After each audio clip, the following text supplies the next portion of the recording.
Welcome to the RT Development Podcast. I'm your host, Matt Rolignol, and I'm really excited for today's guest. Today's guest has become a really good friend as well as a great reference. And our guest today is Josh Nashed of Nashed Athlete Advising. Josh Nashed from Nashed Athletes Advising is our first guest. Josh played college baseball at San Jose State before being and then from there was drafted by the Cleveland Guardians.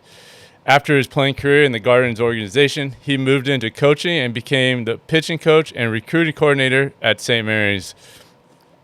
In 2021, Josh made history as the youngest full-time Division I baseball coach. In just 2 full seasons on staff, he developed 6 MLB draft picks on the mound, including 3 top 10 round selections. In 2023, Josh launched Nashed Athlete Advising, where he works with athletes and families to help them navigate the recruiting process and find the right college fit for them. And so with that, I'm really excited to bring Josh, and welcome to the show. What's happening, Rossi? Not much, man. I'm really excited for today. I think you have a real unique perspective in this, having obviously being the player and playing at a really high level, coaching at the level that all these athletes want to get to, and then now helping them kind of navigate the especially murky waters that they are right now. So I think it's really good, and it's something that I think you have that unique perspective for families. Yeah, no, it's been a really interesting transition. By the way, before I get into that, 2 corrections on my intro. Uh-oh. And this first one is just a joke. Got drafted by the Cleveland Indians, not the Guardians. Well, I know. I did know. And then I was like, oh, I didn't want to, I wanted to, what they I'm just are messing now. with you. No, I know. And the only other one is just for the record. I believe I was the youngest paid assistant at that time. I don't know if I'm sure there was probably a guy who was, 20 Now. years old that got paid as an assistant or something. But Sure. at the time, I think I was, I don't know, 22 or 20. I can't remember how old I was. But I was the youngest paid assistant at that time in Division I baseball. So, anyways, Well, it was for good reason. yeah, I got lucky. It all worked out. But no, I mean, what you're saying on the kind of seeing it all piece is probably the beautiful thing about what I do now is getting able to, like, the ability to talk to families and players now and kind of hear that side of things. Like when you're a college coach, you have one side, and it is that of a recruiting coordinator. Like the only thing you know is what you're hearing from these recruits. You're trying to get them to your place, and you oftentimes don't hear the full truth, or you don't, you're getting like a side of the player that is like the sales side. They're trying to sell themselves, or they're trying to, act a certain way, or, portray a certain image. And it's actually been really interesting transitioning to, like, now being on this side of the recruiting process where, now I get to see the raw, like the raw real stuff, Sure. like how does the player really communicate? What are the things they value? What do they struggle with? You don't get to hear that as much as a coach. And you get to hear that in what I do. And something I prioritize is, getting to the heart of, like, where are these guys struggling? Like, what are the things we can really help with? What do we need to develop? What are the areas of emphasis? Um, and, you get to hear all the stressful stuff, the parents that are stressing out, and all the things that you don't see as a coach. It's been really interesting transition and kind of seeing that stuff now. And honestly, it's crazy. It's funny. Like when I started doing the advising stuff, I had kind of an idea on where I could create value for families, like what the process would look like when I worked with the player. And until you really start working with them and you start to understand, what they're seeing and hearing, and where the families are struggling and what the parents are talking about, I think my expectation versus what I actually do every day are probably 2 very different things. As And always and the that's case, right? Oh, absolutely. And that's, the way it's got to be. But yeah, it's been fun. I love it. And obviously, still get to connect with my boys, guys like you, coaches, players. That's what it's all about. It's the relationship. So Yeah, and I think those relationships, and I mean, obviously, we talk quite a bit about players that we both work with together, and being able to have those conversations and give these families that feedback and perspective from both sides is something that I think is very unique to you and what you're able to do. And I think also just your time developing players. Obviously, you were a pitching coach, but still just the D1 level, like you have that unique perspective of being there and seeing what it really takes and what they really need, and then so with that, being able to handle those unique situations or things that these guys are struggling with, and being able to give them that unique perspective and actual feedback that's going to help them take that next step. Yeah, 100%. Yeah, I was Uh, a young coach. It's funny. I was, in terms of like relating with players, it was when I started coaching at St. Mary's, I had guys on the team that I was the pitching coach for that I played against in college. So I had a guy, and I only spent 2 years with the Indians. I had 5 surgeries, was released, started coaching right after that. And we had a guy, Liam Steigerwald, who to this day is a good friend of mine. And I coached him at St. Mary's for 2 years. But my junior year at San Jose State, he was a freshman at Santa Barbara. And, I, played against him in the fall. And so it's like that, I think the perspective is probably the biggest thing, sure, right? Like the understanding of like what are players going through right now? Like it's a different landscape, and this isn't a knock on older coaches or anything. And this is just a reality of like the game has changed. I mean, it sure, really has. The not just the game, but the recruiting landscape. The way that development has shifted on the amateur side. All of these things are changing. So I think the ability to relate to players for every coach right now, it's becoming a priority at the Division 1 level, the Division 2, anywhere with the transfer portal. Like you have to be able to relate with players, find ways to get their strengths out, pull those strengths out, find ways to communicate and develop a real relationship. And if you can't do that, I think you're missing out as a coach. I think you're missing out as an advisor. I think you're missing out as a teacher, whatever sure. industry you're in. When you're working with kids, and I say kids, but young adults as well. That's got to be at the forefront, in my opinion. Absolutely. I think yeah, that's really important, and I think it is what really helps these guys. And I think the like you said, the kind of the development piece isn't the same as it once was, and so um, being able to give the players that feedback of where they need to be and uh, what they need, where they need to be to get to where they want, because you have to be a lot more. I don't know if this is the exact right word, but game ready when you show up now than ever before. Um, Yeah, 100%. so, but yeah, and that kind of goes into a couple different things. But I think I have a few different ways I want to go with this call. But first, the coaching and development side, and so I'll start with our first real question: is as a pitching coach, and specifically, obviously, you were at the D1 level. What traits did you look for when you were recruiting pitchers? And I know you recruited all players, but Yeah, let's go a little bit of both. yeah. It's a great question. It's funny. I ask this question sometimes to coaches now, like, well, guys that I have good relationships with, say like, hey, like, what are you looking for? Like, is there something that you're looking for? Because I think the reality is every coach has a different evaluation process, a different type of player they're looking for. I've heard coaches that have said, hey, I'm looking for guys that do X, Y, and Z really well. And then I've got coaches, at every level, right? Division 1, high end, Power 5 to, down to Division 3 that say like, hey, we just want the best available. It doesn't matter what it looks like. The guy that's going to get us the most outs and help us win the most games, like that's what we're looking for. So I think the question is like, how do you bridge the gap as a coach and evaluator from like what's going to win games to what you're actually looking for as you're recruiting a guy? Because there obviously are different things that stand out. I mean, like, from the pitching perspective, there's a million things that a guy can do well, from having good stuff, come in the zone, having a delivery that's clean and on time, controlling the run game, being a competitor on like all these different things that can make up, a really, really good college arm. And the hard part is finding like it's a sliding scale, right? Like the guys that have less command, they've got to have better stuff. And the guys that have, more command, they can get away with having maybe slightly less stuff. And so I think like for me, to really simplify, like I wanted difference makers. That's what I looked for in recruiting.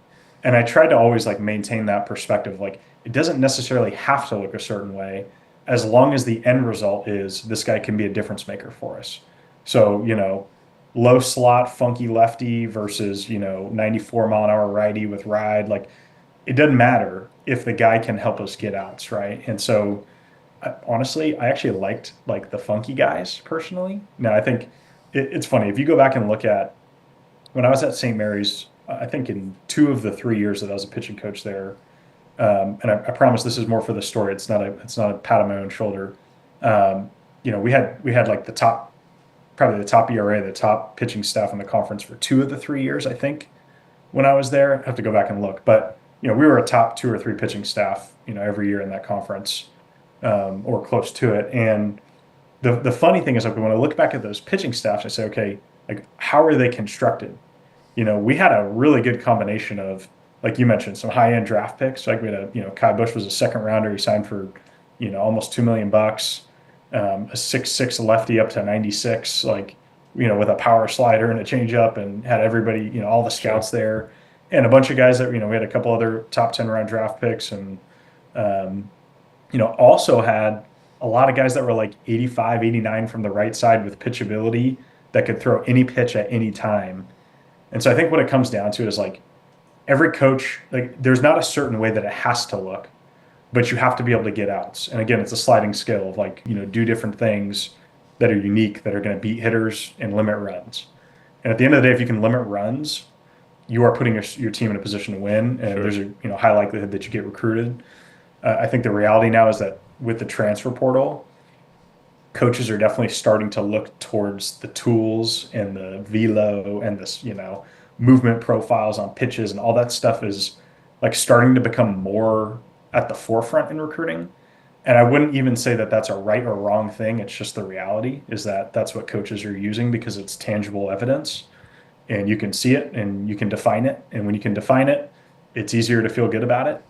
And that doesn't always mean that it's right or successful, right? There are plenty of guys that have been recruited on data and metrics and stuff like that have not performed and they've gotten to the college level, and vice versa. There's plenty of guys that have had really good numbers and really good stats in high school or junior college baseball that got those opportunities because they produced, but they didn't have good enough stuff when they got there and they didn't produce at the college level. So I think it's a combination of both, right? I think you have to look at it from a holistic perspective where it's a combination of can you beat hitters and do you have good stuff and can you control the run game and all these different things that play into it. And it honestly too depends on the type of coach. Like, this is a long answer to your question, but I was a fastball in guy. I am a fastball in guy. Like, I love the fastball in. In my opinion, if you're not using the fastball in, you are hurting yourself as a pitcher, as a Absolutely. pitching coach, as a team, as a pitching staff, especially at the college level. Now, you could argue like, you get to the big league level, it's a little different. Guys can get to velo, guys are hunting, whatever. I still think the fastball in plays in the big leagues. I think I it plays think at so every too. level, but specifically in college baseball, why limit yourself when you have 17 inches of a plate and probably, plus or minus 2 inches on either corner? You know, if you have 22 inches to work with on the plate, why would you limit yourself to half of Right. the plate when you could use all 22 inches and create, I think our goal as a pitching coach or as a pitcher is to keep guys off balance and the hitter's goal is to get on time. Our goal is to make sure they're not on time. Sure. And I love the fastball in. So knowing that and how I recruited, like I wanted guys that had feel for the fastball because when you can use the fastball in, you create options later in counts and you create options later in the game and you create options over the course of a season when a hitter knows that in a two-strike count, yeah, you could throw a buried breaking ball or a slider off the plate or a fastball extended, or you can come in on his hands and jam his ass, in a in a two-strike count. When you can Sure. do that, it changes things. So for me, the way I approached, the pitchers I was recruiting was like I also wanted them to kind of fit into what we did. And we had we had an hour and a half long fastball in meeting as like the second pitchers meeting that we did every year. But we did it because that's what we valued, and we were going to do that, obviously with the guys that could do it. Sure. But we wanted guys that could do that. So in the recruiting side, on the recruiting side, you're searching for that. You're searching for fastball command and feel and ability to do different things. But again, that was very much a me thing. That's not necessarily for everybody. So Sure. Yeah, I mean, I think kind of takes us into the next point. Yeah, I know you probably touched on this a little bit, but I'm gonna change how I originally worded it a little bit. if you were to get a new pitcher in, a freshman, because a lot of the people that are going to be listening to this are people trying to get to the next side. So you get a new Yeah. guy in. What are kind of your pieces in terms of the development side that you looked at first? Was it, like, okay, obviously the guy has really good command. Was it then, okay, let's focus on velocity? Was it strength? What were some of the things you worked on to help them so that they would be able to compete at that level? And when you got a new guy in? Yeah, it's a great question. I'm going to answer this probably unconventionally, not what you're expecting. The first thing that we did to develop pitchers was like I like to do individual meetings at the beginning of the year, and I'm sure I did this each year with most of the freshmen or transfers.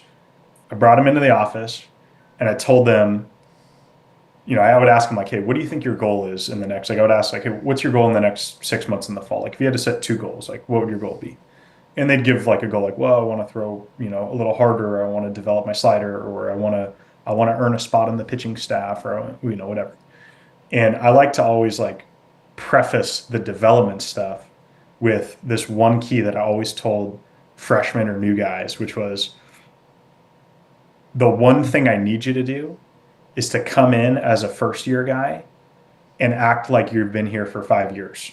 Like, I need you to come in and win a job. That is your priority. It's not to like learn and like, oh, I'm going to respect the older guys and I want to, learn the system. And of course, you have to do that stuff along the way, but you have to do it with this foundation of like, I'm going to come in and win a job right away. And so for me, like instilling that competitive nature in a young guy, a freshman, that's the foundation, right? Because we recruited every guy for a reason. He's either got some sort of pitchability or stuff that's really good, or upside in his delivery, all these things that we look for in the recruiting process. Like these guys have all checked some of those boxes so that we've brought them on campus. And so I think once you get a guy to campus, I always felt like it was really important for them to understand like, hey, you're here for a reason. We're not going to reinvent you, but I do need you to be a competitive badass the second you get on the field this Sure. fall, because that's going to set the stage for everything else, right? When you believe that you're a dude, when you believe you're a dog on the mound, it's going to translate sooner. So now building off of that, it's honestly whatever the guy needed.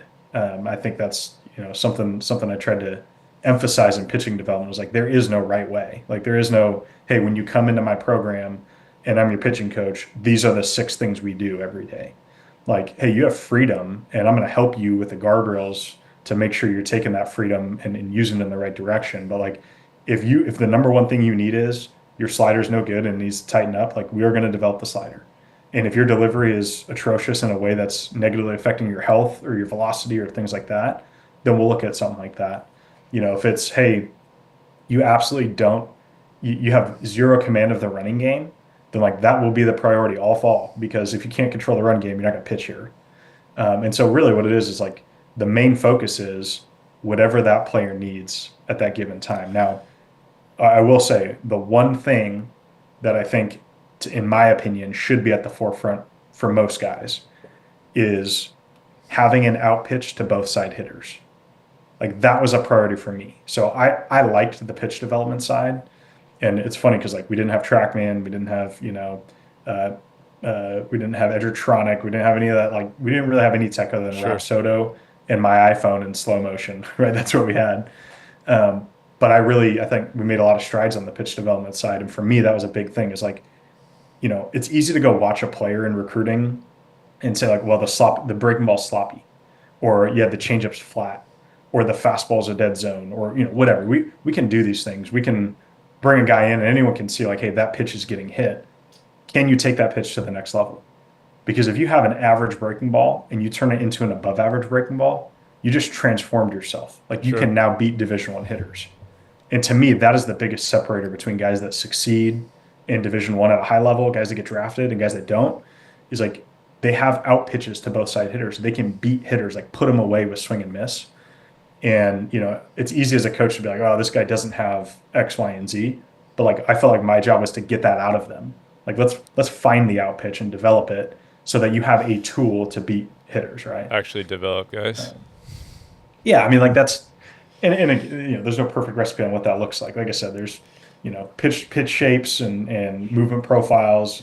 It might be pitch sequencing for a guy. It might be a guy that has never thrown a fastball in, and you transform his career by introducing that. It might Yeah. be the delivery, it might be the mental game. There's a million things, but finding ways to develop and really within a short period of time, take a guy from where he's at to a little better than that. And if you can do that, and if you can do that with 60% of the guys in your pitching staff, you got a real shot. Sure.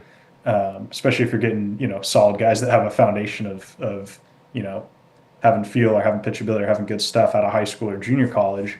You bring them in your program and you get them 10% better, and that 10% might be the thing that makes them a weekend starter or a draft pick. So I don't know. That makes sense. And kind of your answer kind of answered the next question, and I'm just gonna kind of preface the question, and then you tell me if there's anything else you want to add. But just I was gonna ask like what your day to day look like, but from what it sounds like, I mean, each obviously, and I know we've talked about it personally before, but like everyone had, you really do really focus on that individualized approach and working what each athlete actually needed, and that was your day to day to find out, like you said, if you need a breaking ball, you needed to learn how to command the fastball and whatever it is you were going. That was what the goal was and what you worked on each day.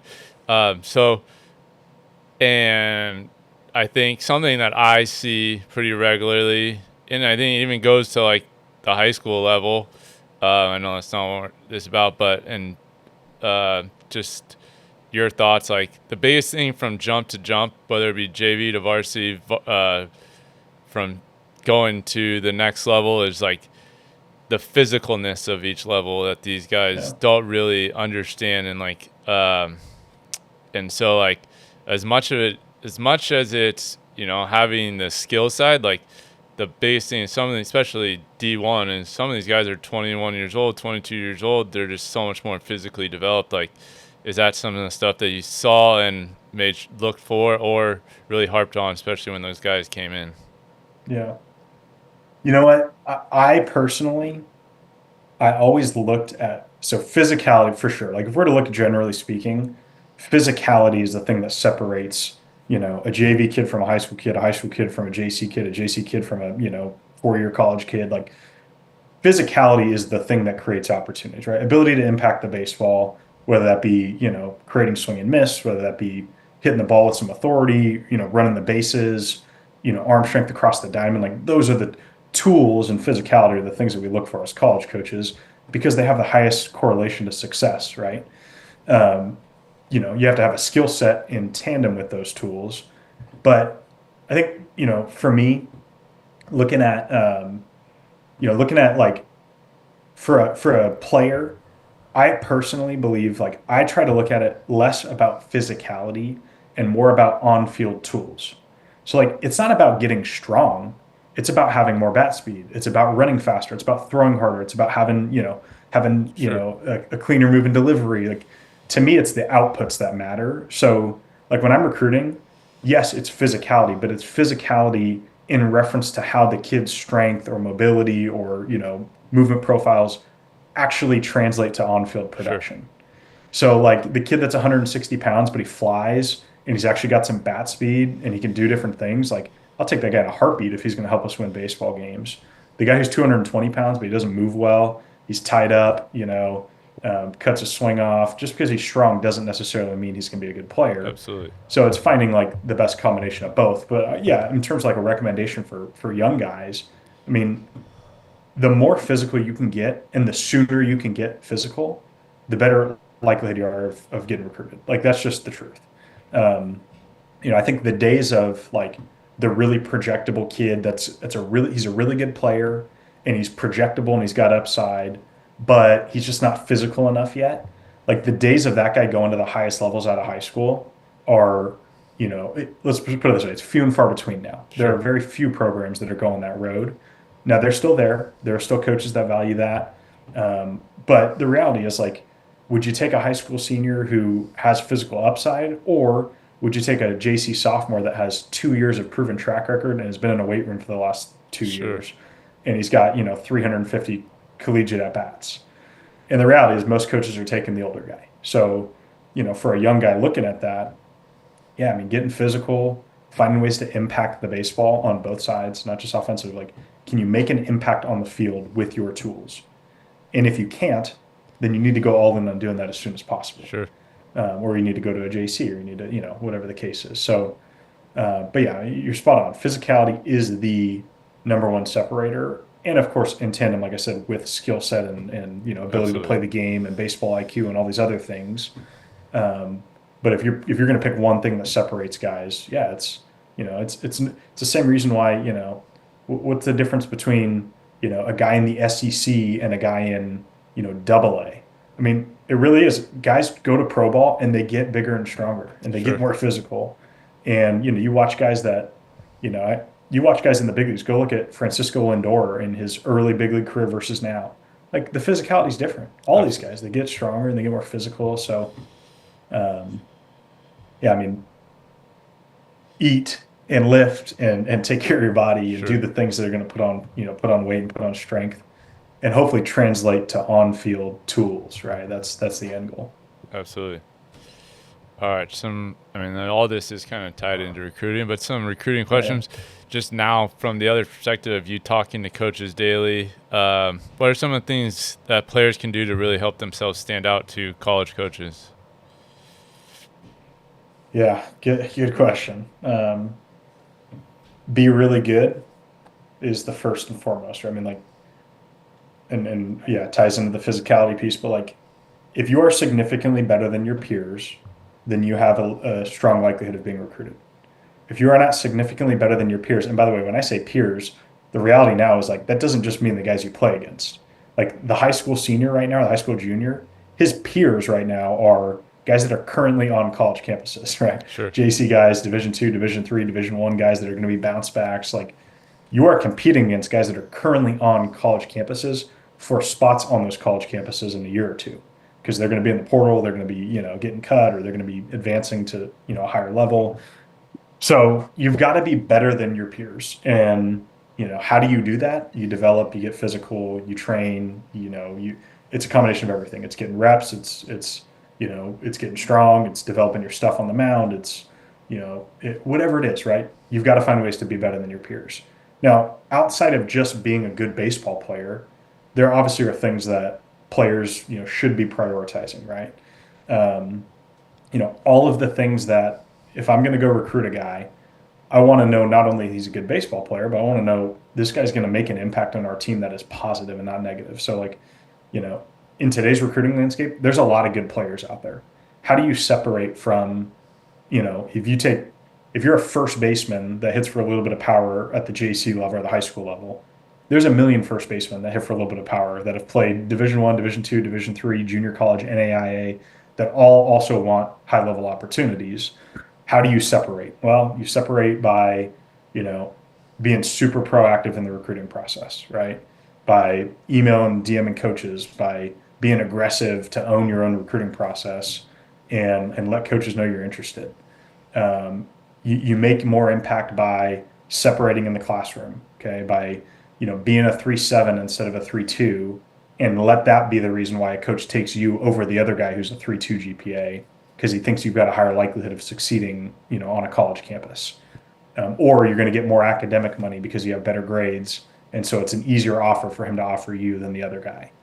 Um, be the best competitor on the field to where when a coach comes and watches you, like there's no doubt that this guy's going to walk in and be a dude because he competes his ass off, or he has great body language, like all the things, like all the generic stuff. It's all important, right? Like yes, being a really good baseball player is the most important. If you're not a good baseball player, I don't care how good of a kid you are. Like I don't care if you're a great kid. If you're not going to impact my program, I'm not going to recruit you. I mean, Sure. that's just the reality.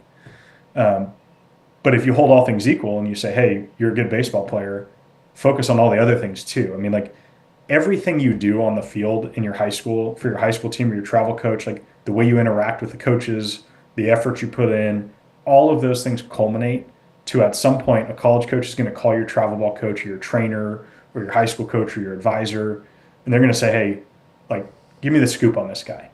And everything that you have done for those coaches, right? The way you've communicated, the effort you've put in, the all that stuff, being on time.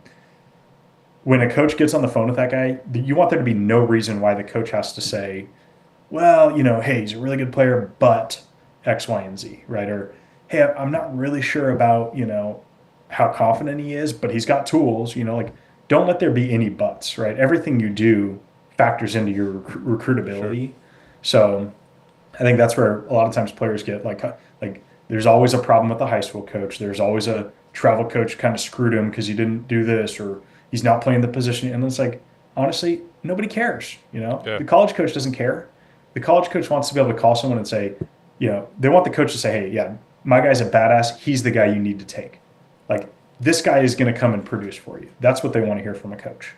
So, how can you stand out, be a good player, and then do everything else well, like someone is watching you because they always are watching you.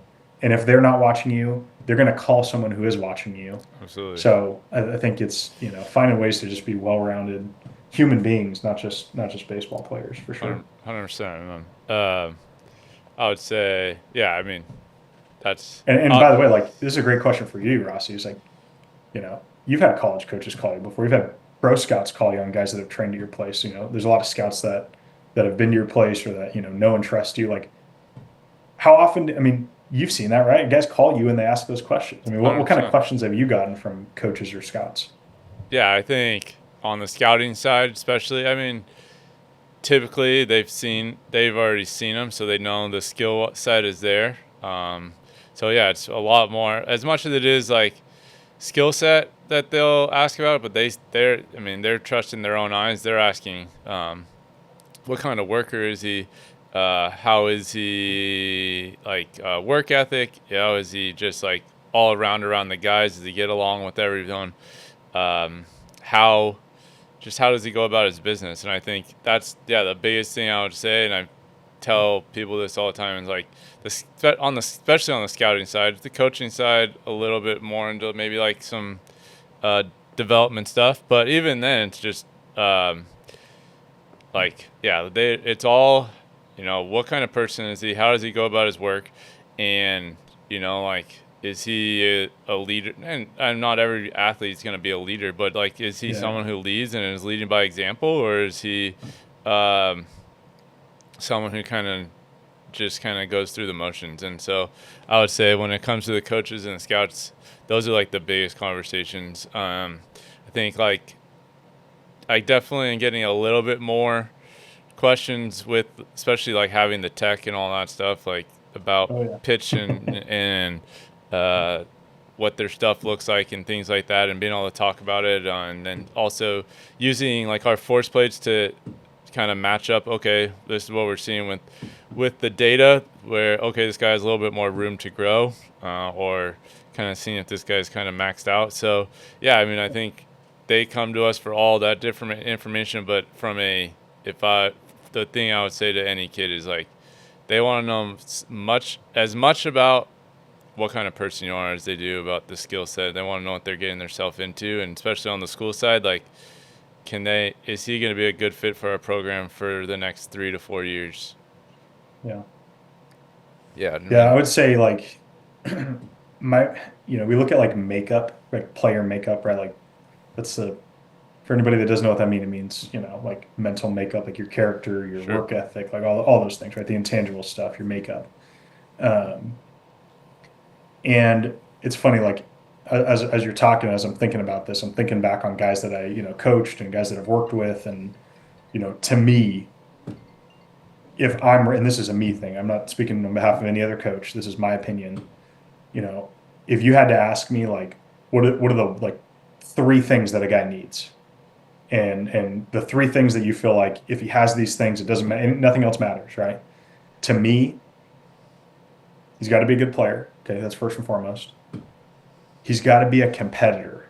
Like I want guys, and it doesn't mean that every guy is this way. It doesn't. I mean, I've had plenty of guys that had success that weren't like rah competitor, like pound the chest type guys. But like when they're in a brutal environment and there's 2,500 fans, are they going to be able to do that as a freshman? Like, can they rise to the occasion? Are they tough? Are they competitor? Are they going to work their butt off? Like that type of like, we can. It's hard to define toughness. Everyone's got a different definition, but like I look at it like toughness, like compete. Um, and then the third one, like, has he gotten into legal trouble? Is he a bad person?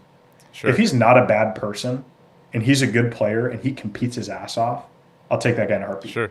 Even Yeah. if he's, even if he's like maybe not the nicest guy or he's, hey, and this is just like I said, this is my opinion. Like, hey, he's not a great student or he's not, he's not a team guy or honestly, if he can compete his ass off and he's a good baseball player and he's not a bad kid, like he's not getting into legal trouble, he's not, inappropriate with women, he's not like if he's just a good kid, like he's not getting in Sure. trouble and he competes, I'll take that guy. Sure. And the reason I say that now is because it's funny. Like I had a couple guys, one guy in particular, I won't say any names, I had a guy that I coached, and I got calls from high school coaches after we had committed him, telling me like, "Hey, this kid he's a bad kid. I got to watch my profanity on here. He's a he's a bad kid. I'll say it nicely. He's an f up. He's disrespectful to other coaches. He's this. He's that. Like, you guys made a mistake. All this stuff, right?" And we got this kid to campus, and he was immature. He had room to grow. He was young. He wasn't even 18 yet when he showed up. Um, but the thing I realized with him was like my expectation of what he was gonna be based on what I heard from other people, right? Like all this information that I gathered, I had a bad feeling it wasn't gonna work, And we got this kid on campus, and one of our seniors on the first day was like, "Hey, like, he's gonna be a problem. He's too cocky. He's this. He's talking. He's talking. Yeah, he. We had a senior that was not pleased with this kid. Sure. Like, he wanted him like, hey, we got to get this guy out of here. And I told our senior, I said, hey, help him. Like, go help him. Like, show him what it looks like. You've been here 4 years. This guy's been here for 2 days. He's not even 18 yet. Like, go help him. And there were some conversations we had with the kid as a coaching staff, his teammates, and honestly, he just got humbled too. Like, he showed up to campus, he got humbled. He wasn't as good as he thought he was in Division Yeah. One baseball. And long story short, this kid who I was told was just a terrible kid, like bad kid, disrespectful, all this stuff, right? He's a cancer. He was my favorite guy I ever coached. Like to this day, Yeah. he always wanted the ball. He competed his ass off. I mean, more so than any guy. I mean, he always wanted the ball. He was standing next to us in the dugout, always like looking at me with a weird grin in the eighth inning, waiting for me to tell him to go get his body hot so he could pitch. Just competitor, and I love the kid. He's a great kid, good-hearted kid. He needed someone to show him the way, right? He needed Sure. someone to like tell him what he could and couldn't do and hold him accountable. And so I have changed my perspective on like makeup in the sense that like I don't need you to be a good kid. I need you to be not a bad kid, Sure. and I need you to be competitive as hell and good at baseball. And around that, I think like our job is to coach and develop human beings, not just players, but Absolutely. like to show guys how to be professionals, right? Like the expectation shouldn't be that a kid's going to come into Division One and be a pro. The expectation is he's good enough to play Division One baseball, and the program and the environment and the culture are going to be conducive to him becoming a pro. Absolutely. And again, that's just my opinion, No, but I think, yeah. I mean, I think everyone gels with everyone differently, and I think also, like, I would say, high school kid who's probably, I don't know, I don't obviously don't want to speak for them, but who's maybe like a little better than everyone else at that school and stands out and like can kind of set uh, some, take you down that cocky road or whatever, and kind of yeah, put you in just that mindset, and then yeah, you go to around guys that are more your level, or probably as a freshman and above your level, and then you kind of start to see where you're really at, and then yeah. yeah. So I'd from rather pull a guy back from being overly cocky because it usually comes from a place of confidence, right? sure, When we say cocky, we have a bad connotation.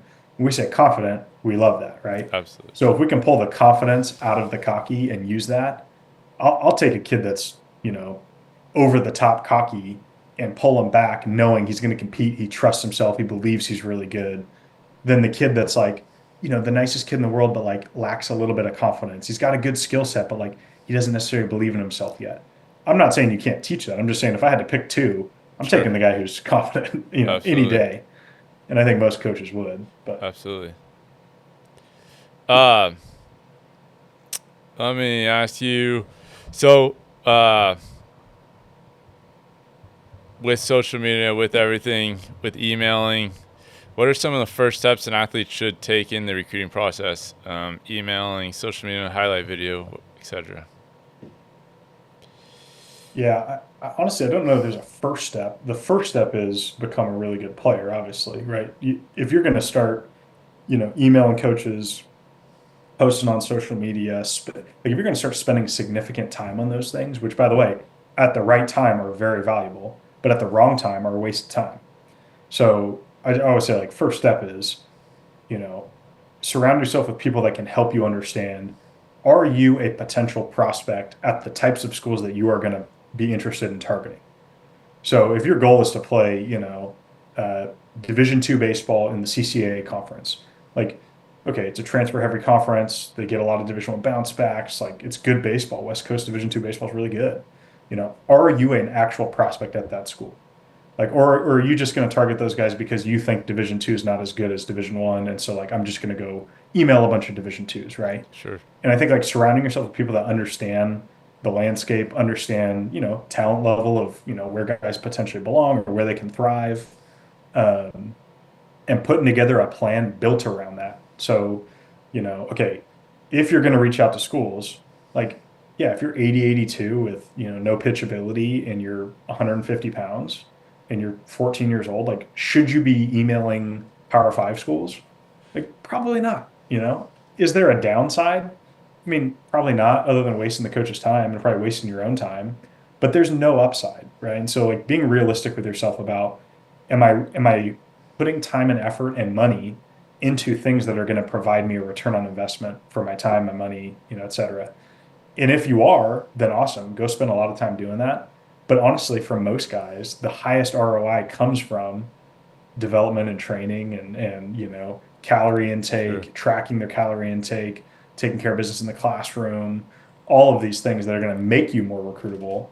Then once you are recruitable to the schools that you're interested in or that you're, willing to go target, then yeah, okay, all the other stuff becomes important, following coaches on Twitter, DMing guys, social media has taken over on the recruiting side. It's very, very much like, there's some recruiting sites out there.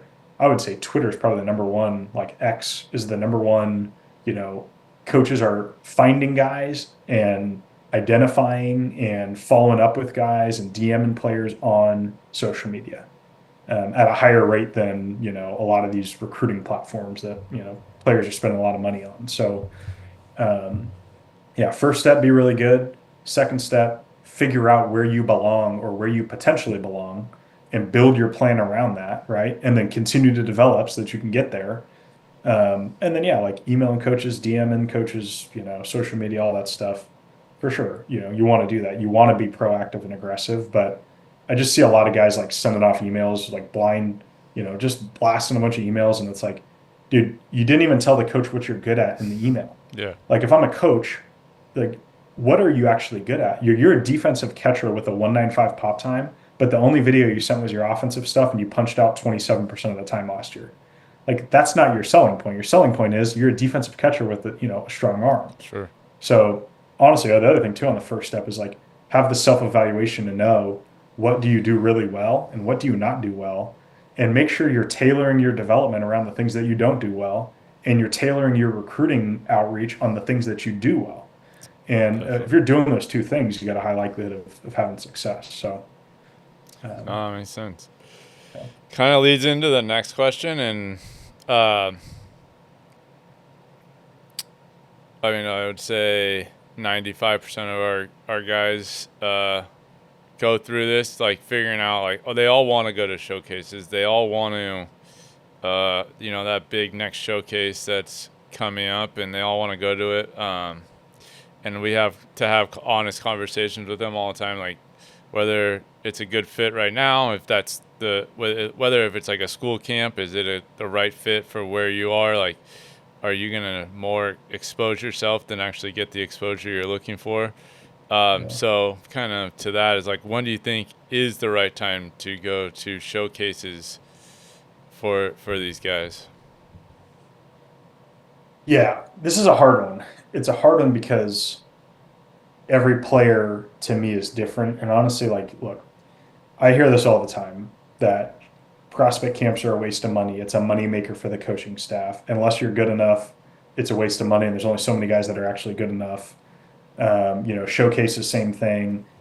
And I actually like to look at it from a little bit of a different perspective. I think most people look at camps and showcases from a recruiting perspective.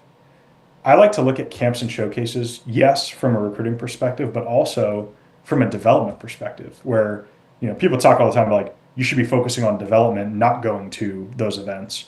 And I would actually argue that the things that you get on, in the weight room and on that development side, like on the physical development and the skill development, what are you not getting when you're going all in on that? And the answer is like you're typically not getting the other side, which is the in-game exposure, you know, I don't know, seventh inning, 2 outs, you're in the box and the heart rate's beating, and like those are the things that set the stage for you to be a really good player at some point. So I actually like, even for guys that aren't necessarily ready, typically what I tell people is outside of the time and money that you're going to invest in going to these camps, right? If you go to a prospect camp, like if you said, hey, like I really want to go to Arizona State, but I tell you, like, hey, dude, you're not a Power Five caliber player yet. If you still want to go to Arizona State prospect camp and you're okay spending the money and doing that, like that might be a really good thing for you. I mean, go play on a cool field and go learn from a coaching staff and go, perform against your peers and go play in front of college coaches in an environment that's probably more stressful than any normal high school game that you've played in, right? Go to a showcase that has 20 coaches and like get in the box during BP and feel what that feels like when your heart rate is really going because you've never done that before. And like go take 4 ground balls with all eyes on you and you only get 4 ground balls, and even if you boot it, move on to the next one. Like go experience that, because at some point when you are recruitable and you are ready and you've had the experience of being in high stress environments or playing in front of coaches or scouts and you've done it before, you will be much more comfortable and ready to go perform and do your thing. So like, yes, there is a time when it's a terrible investment for a family to go to a prospect camp from a recruiting perspective. But like, is there ever really a bad time from a development perspective? Like, if you're doing it the right way and you're approaching it the right way and you have the right expectations and you're going to go ask questions and you go, talk to the players that are helping run the camp and like learn about a campus and go visit the campus and walk around the campus, there's a lot that you can get out of prospect camp outside of the 5 swings you take, the 4 ground balls you take, and the 2 at bats in the game, right? Like you can develop more than just those reps. So there's no right answer. There are plenty of players that I tell like, hey, don't spend your money and your time doing that. You're not a fit at that program. I know what they're looking for. They don't have a need of your position and you're not ready. Like, don't do that. And then there are some players where I'm like, hey, you know what? If that's what you want to do, I'm telling you right now, I don't think you'll get recruited. But I think there are some potential positives if you go. And I think, we tend to overlook that it's not just about showcasing. It's about everything that is going to make you a really good baseball player over the next however many years. And I think that that's an underrated aspect, is like being in high level, especially for kids that are not playing on big travel teams and big tournaments. Like they're not playing in front of coaches consistently. They're not playing against really good competition. They're not in the championship game, or you're at a high school that's not super competitive. Like being in those environments might be the thing that prepares you to be a high level college baseball player, because you got exposure and you're in an environment that you have never been in before, an uncomfortable environment. And the next time you did it, you were much more prepared for it. So Sure. anyways, I guess it's hit or miss, but I That think there makes is a sense. development piece that people tend to overlook there. No, that makes sense. And I think, yeah, that's a good point on the development side. Um, Last couple questions here. Yeah. Um, and obviously it's fall. And some guys are playing fall ball or playing this fall. Some guys are just training. With who do you think should play fall ball, or who are guys that you think really should just spend more time on like the pure development side? And and maybe this probably will be part of your answer, but maybe I could be wrong. But like, I think from our perspective, when we talk to guys, like, okay, let's say a pitcher, like, how many innings have you racked up over the last spring and summer? Yep. Um, or if you're a guy who's like undersized, like, are you gonna really uh, get to where you want to get? Chasing going and chasing more games, or like finally and because you were traveling all summer, so now you didn't get to actually spend the time training that you needed, and like so you didn't get that development piece. Like those are things that we're looking at when we're talking to our guys. But from a recruiting slash just development side, from your perspective, what do you think? Yeah. I think there are a handful of factors that every family should consider when they're going down this road on trying to figure out what the right plan is. And I think, probably more so than just the recruiting side. I mean, obviously, number one is, are you recruitable? If you're a prospect already, then playing, whether it's in camps or showcases or tournaments where there's going to be coaches, the fall classic, whatever it is, like you want to strike when the iron's hot. If you're Absolutely. recruitable, you need to get in front of coaches. And that's point blank. Like if you are good enough, you are wasting your time if you're not getting in front of coaches to showcase that you're good enough.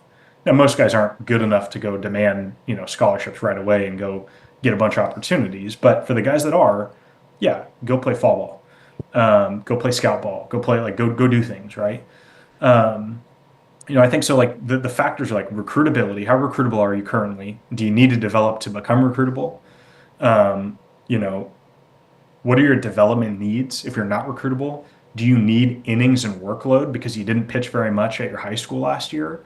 Or do you need to develop an out pitch? Or do you need to put on 10 pounds? Or what do you need to become recruitable? And if the thing that you need, if playing fall ball is going to get in the way of that, then don't play fall ball, right? Like if you're not recruitable and you need to develop, but you can't develop if you're spending, 4 weekends out of state, then don't do that. I mean, it's a pretty, it's just common sense. But I think that's part of it is like the development side, obviously the health side, right? Like how much have you thrown? What's your workload been? Do you need a break? Do we need to, deload you and on ramp back to get you ready for the spring? Is it actually going to be beneficial for your arm to be throwing in the fall? Like those are questions. The financial piece is a question, like what can your family actually afford, right? Which I think a lot of families aren't thinking about. They're just Sure. spending money and spending money and spending like, is it actually a return on your investment financially to do it? So there's all these factors, right? Are you recruitable? Are you going to be healthy if you do it? What do you need on the development side? What can your family afford?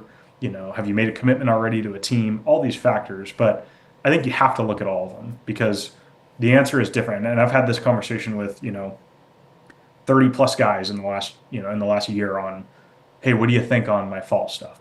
And the answer's been, different for every guy. Depends on where they're at, depends on what they need. And again, like you, as a player or a parent, I think just like ask those questions. I mean, surround yourself with people that can help you get to those answers so that you can make the best informed decision that you can make. And like at the end of the day, it is the player's decision, right? It's the player and family. Sure. And they should try to gather as much information as possible so they can figure out on the evaluation side, where am I at? On the development side, what do I need? You know, connect with someone that can help you. Like, hey, I've thrown 60 innings. Is this smart for my arm? Like, have all of those conversations and then put the plan together that's going to best produce the outcomes that you're looking for. Um, I think fall ball for the right guy is great, and fall ball for the wrong guy is an atrocious thing to do. Sure. And it's funny because like that's how most things are in the recruiting process. For some guys, showcases are terrible, and for some guys, they're phenomenal. And for some guys, you know, not getting in the weight room for 4 months is going to kill them, and for other guys, it's who cares, right? I Yeah. mean, like there is no right answer here on any of this stuff. I think it's all individual, and what does the player need at that point? Absolutely. So, As with anything, should be individualized and yeah, not just kind of throwing it all together for one athlete.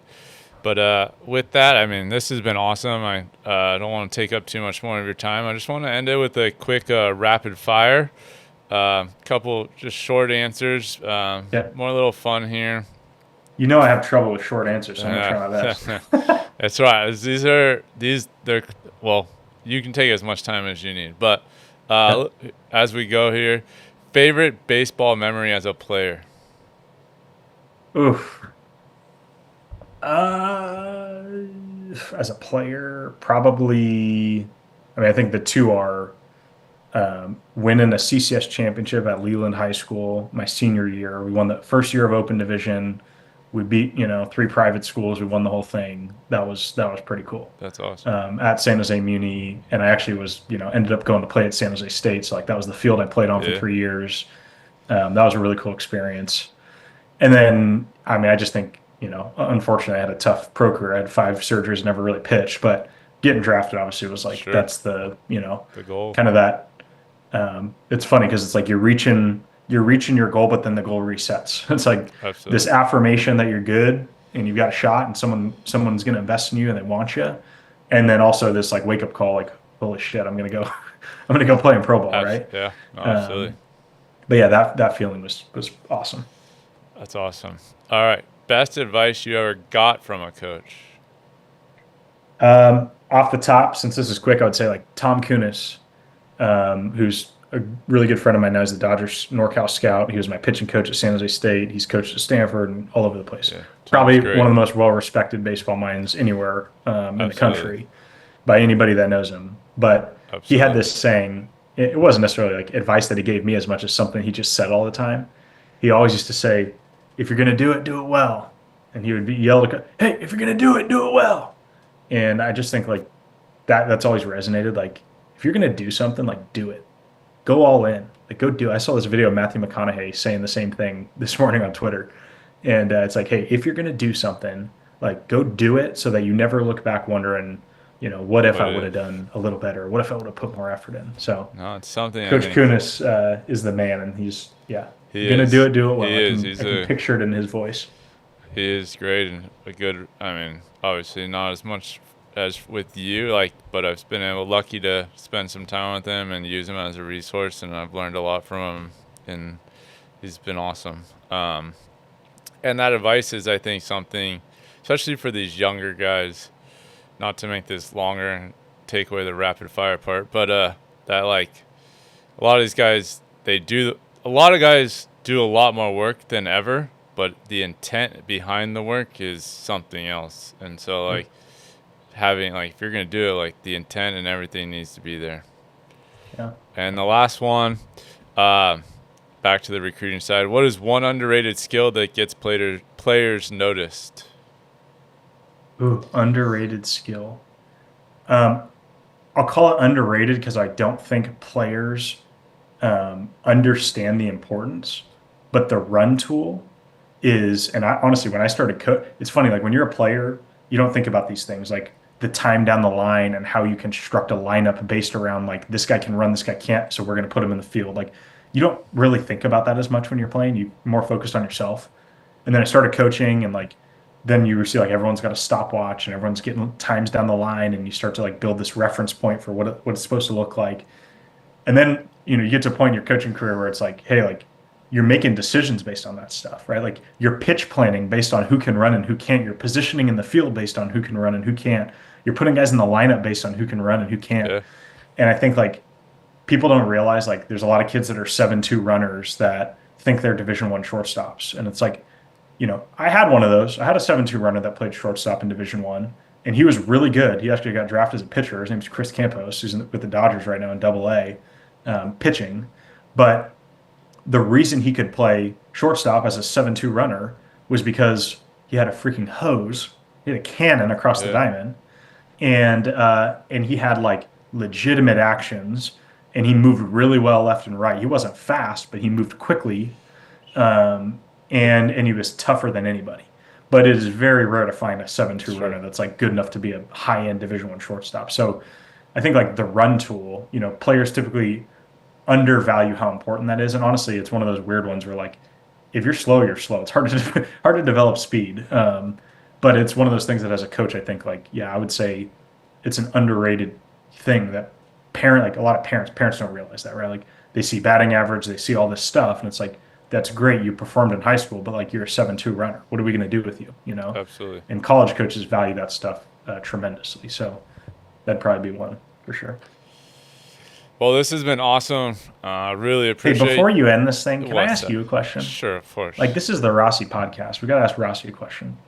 Rossi, since you transitioned and you've gotten a chance to like train, like you've been doing this for a long time, but like when you transitioned into the training side and you built a business around developing players, like what has the process been like for you in terms of like your growth as a trainer? Like what have you learned? What are things that you've changed over the last couple years, like the last 5 years? I mean, as a coach, you do that, right? Like as an advisor, I've done that. I've learned a lot in the last 2 years. I'm curious to know, like, what are things that you didn't expect that you've had to kind of adjust to and change that you now use every day with your guys? That's a good question. Um, well, I would say not evaluating movement differently more than I mean. I think it was very like generic when I first got into it and yeah, it was just especially on like the lifting strength side, it was just more like meathead stuff and uh, just more real general basic, just get strong. And I think understanding more about like actual. I mean, yes, you need to build a foundation of strength, um, but then understanding like that only goes so far, and like understanding there's other type of strength that you need, and being able to other movement qualities that you need, and being able to develop those are probably just as important, if not more important. Like there's plenty of guys that deadlift 400, 450, 500, and they're still throwing, 80. Yeah. Um, and so from that, like understanding that it's not just pure strength. Like it doesn't matter. There's a base of like base level strength that you need, but from there, understanding there's different movement stuff. From there, I think just like uh, just understanding how the body actually moves. So like you understand rotation better.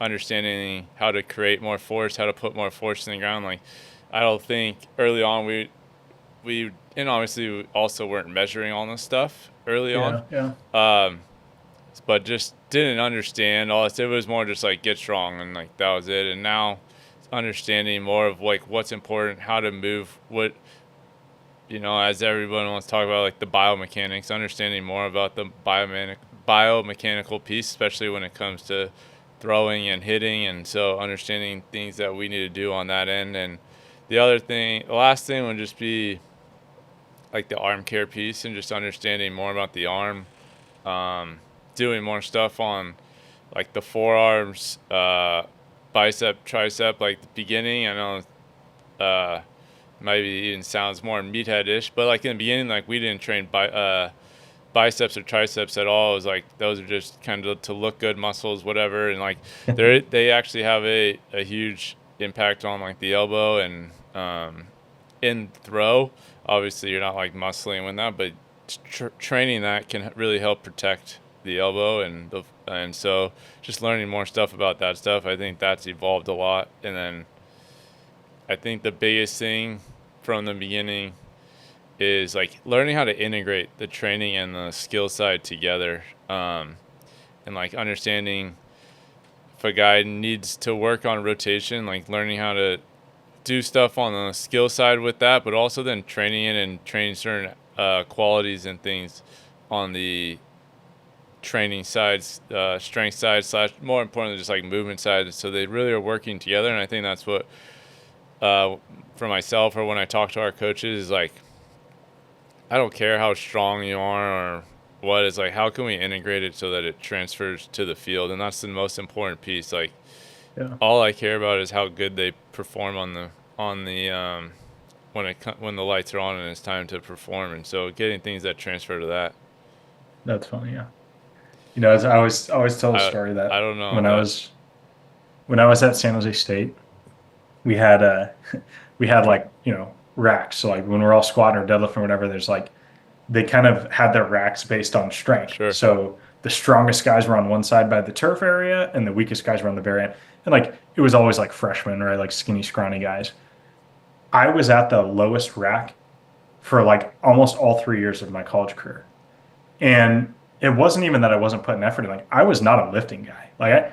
Even at my strongest, when I was with the Indians, like I got stronger than I had been. sure, Um, I mean, I wasn't able to deadlift very much. I wasn't able to squat very much, but there was something there. And I think this is the perspective. Like you get to pro ball, and everyone's different. There are guys that are lifting really heavy, guys that are only mobility, guys that are like combination of absolutely, both. And in these clubs, even big league clubs, the way they're prescribing these plans, it's very much built around, what does the player need? So, I was the hardest thrower on that team most of the time. I mean, there might have been another guy that, I was up to 94, 95 at San Jose State, and like, was on the lowest rack with the freshmen every year. Sure. And also, I did hit in college, and like I wasn't a power guy, but like I could leave the yard and BP. Like I wasn't lacking physicality at the plate. And I just think like it is interesting to me to look at baseball from that perspective as a coach, as a player, as a recruiter, as an evaluator, as a scout. Like it's not necessarily about strength. It's not necessarily about movement. It's not necessarily about arm. It's a combination of all these things and how Absolutely. they, being on time and all that stuff. So Yeah, I mean, like I think the best way we describe it now is just like, and you kind of touched on in the beginning, is like having that real holistic approach and understanding what a guy needs, where he's at, and prioritizing, or I don't know, prioritizing it, but have attacking all of it. I mean, I think one thing, if as much as the training and all that stuff is important, but like the sleep and nutrition side has such an impact on these guys that they don't even understand. And I think that's where on like the pro side, they start kind of, especially the nutrition stuff, they start hammering that stuff. Or you go to like the bigger schools, like where they have the nutrition piece, and like they really start to see things take it to another level because they're hammering that stuff. yeah, All right, 100%. well, I'm gonna This wrap is it up. great, man. This has been awesome. I really, really appreciate all your time. Anything else, or where can these players or parents find you? Oh, that's a great question. They can find me on a baseball field somewhere. I'm kidding. They can find me on Twitter. I What's think your there you go. J_Nashed, Nashed,